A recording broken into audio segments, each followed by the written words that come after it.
Everyone, तर आज आपण बघतोय how to find the area of the cardioid r is equal to a into 1 + cos theta.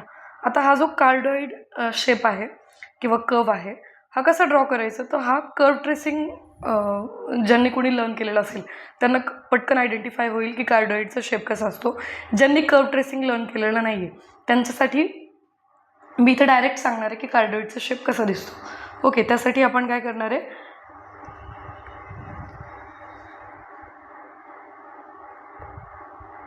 okay, so this is the कार्डॉइड.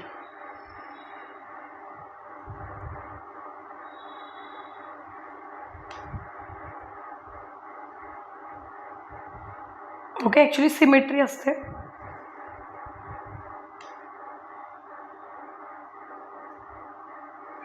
ठीक आहे, तर हा तुमचा कार्डॉइड आहे, याचा एरिया तुम्हाला फाइंड आउट करायचा. इथे एक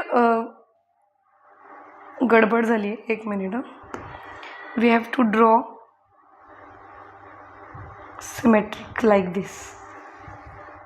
ओके, ठीक आहे. तर जेवढा रिजन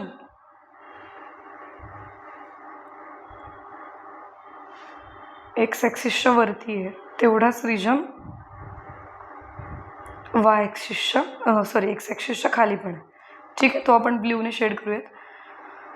म्हणजे एरिया जो आहे, या पूर्ण कार्डॉइडचा एरिया जो आहे, तो एरिया जेवढा खाली आहे तेवढाच वरती आहे, बरोबर.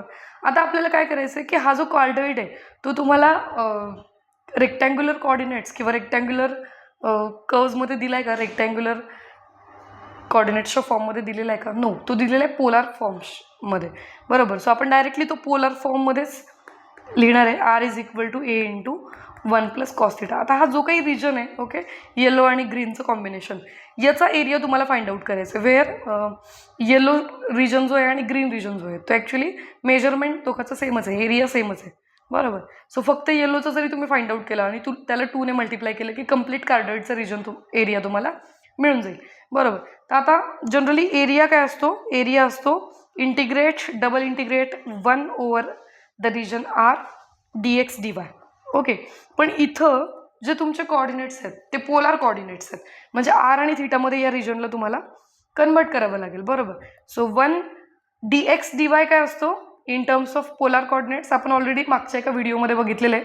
dx dy is equal to r dr d theta, where we multiply dr d theta by the Jacobian of xy with respect to r theta, आणि तो जॅकोबियन काय असतो तर आर असतो. ठीक आहे, सो आरने मल्टिप्लाय केल्यानंतर काय मिळेल, r into dr d theta. Now what are the limits.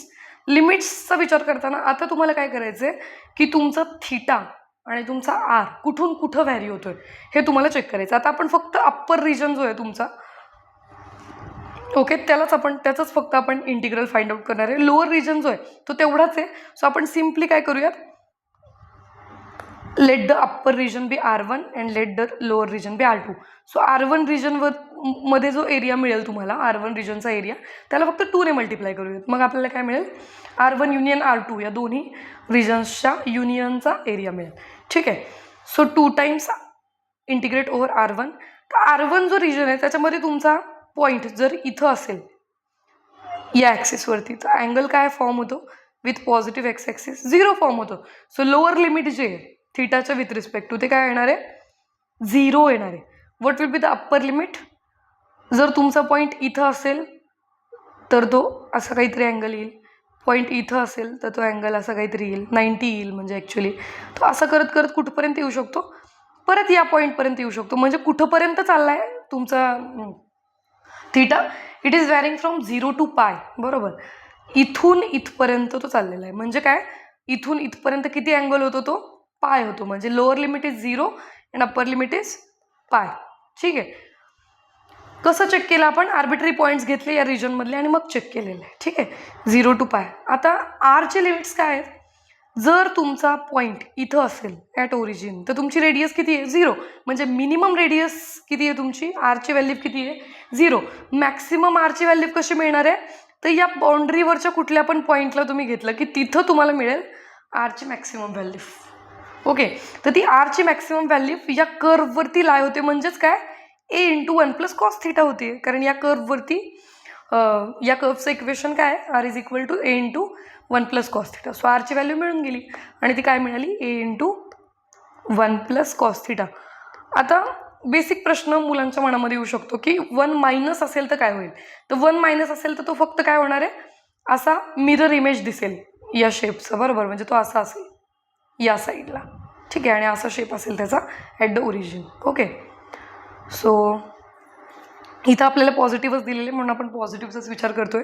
Okay, so now integrate 1 r d r d theta.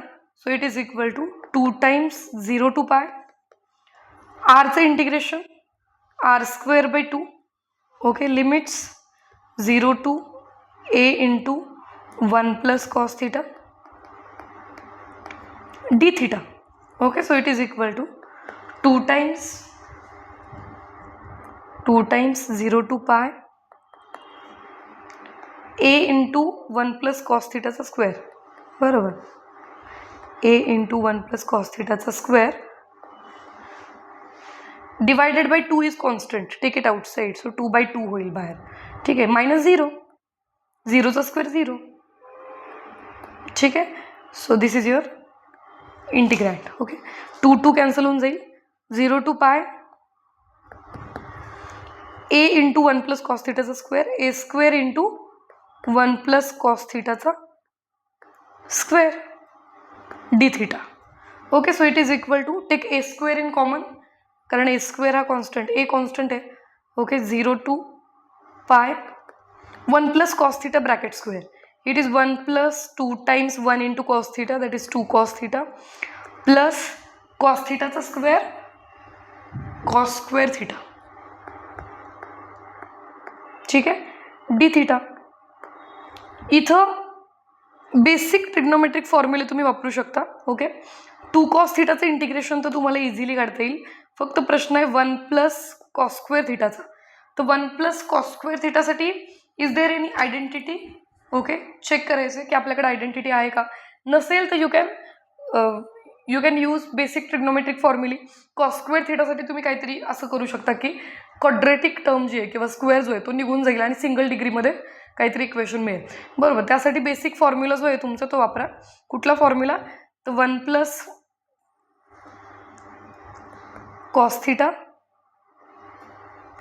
Is equal to 2 times cos square two theta.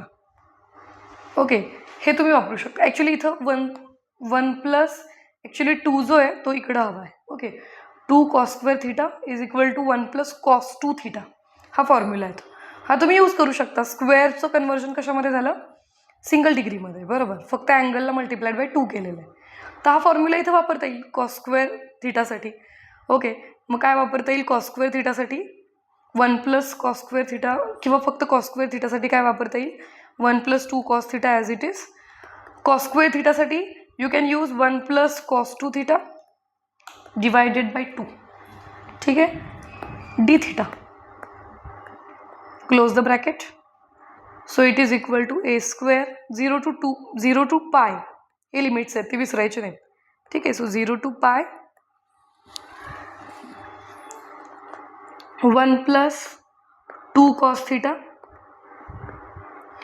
Plus 1/2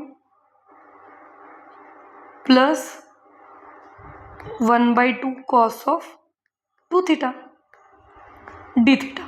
okay, so it is equal to a square 0 to pi 1 आणि 1/2 यांची addition येईल 3/2.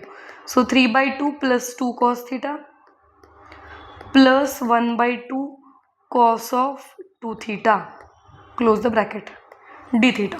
आता सगळ्या terms ज्या आहेत त्या single डिग्रीमध्ये convert झाल्यात. आता आपल्याला इझिली इंटिग्रेट करता येईल. So a square integration of 3/2 is 3/2 times theta.